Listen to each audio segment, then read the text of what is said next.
Okay, let me go over some strategies here for solving two-step inequalities, and I'm going to apologize in advance for my tap, tap, tap as I use my pen to do this.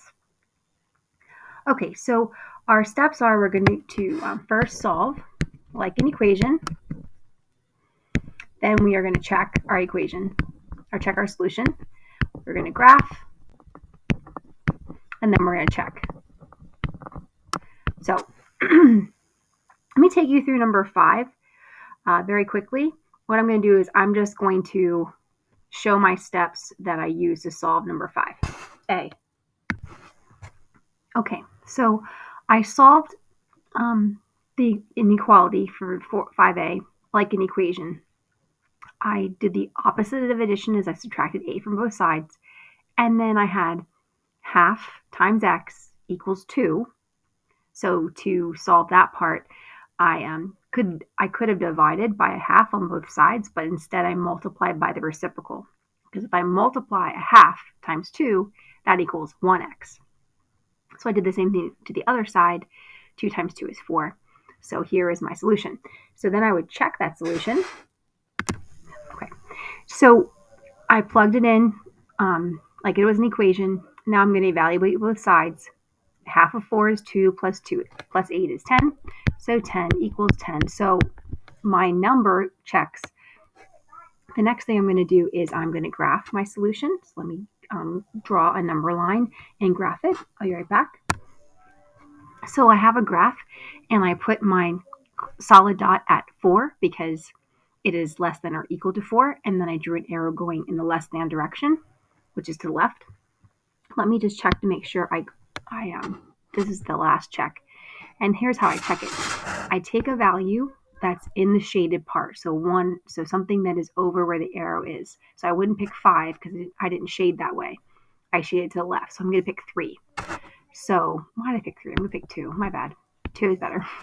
Okay, then I'm going to put that in the inequality. I'm going to do a half times 2 because I'm going to check if x can be 2 plus 8. So this is just the inequality we started with. And is that less than or equal to 10? So when I multiply a half times 2, I get 1. 1 plus 8 is 9. And 9 is less than 10. So yes, I shaded in the correct direction. So there's my check. Okay, so that was 5A. And the real solutions here for 5A are, here is the solution, and here is the graph.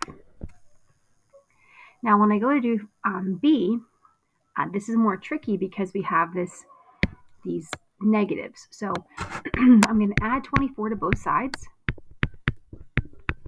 That would bring the negative 3x down. And I get negative 12.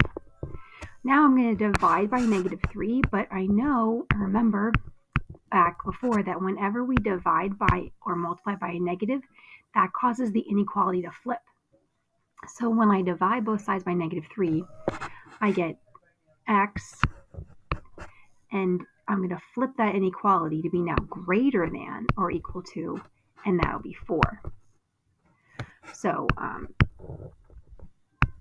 4 is here at the center, and then it's greater than or equal to 4. And if I pick a number like 5, and I put that back into the original inequality, and I do negative 3 times 5, I moved it to the right. So what I'm doing to check and see if 5 fits. When I put 5 in here, and I evaluate that for 5, I get negative 39 on the left, and negative 39 is less than negative 36. Now you might be wondering, well, wait, why didn't you use the greater than symbol? That's because I went back to the original, and in the original inequality, it was a less than symbol, and that's what I'm checking. So here is my solution, next one. Now, down here is what's saying, what's true about the solutions above?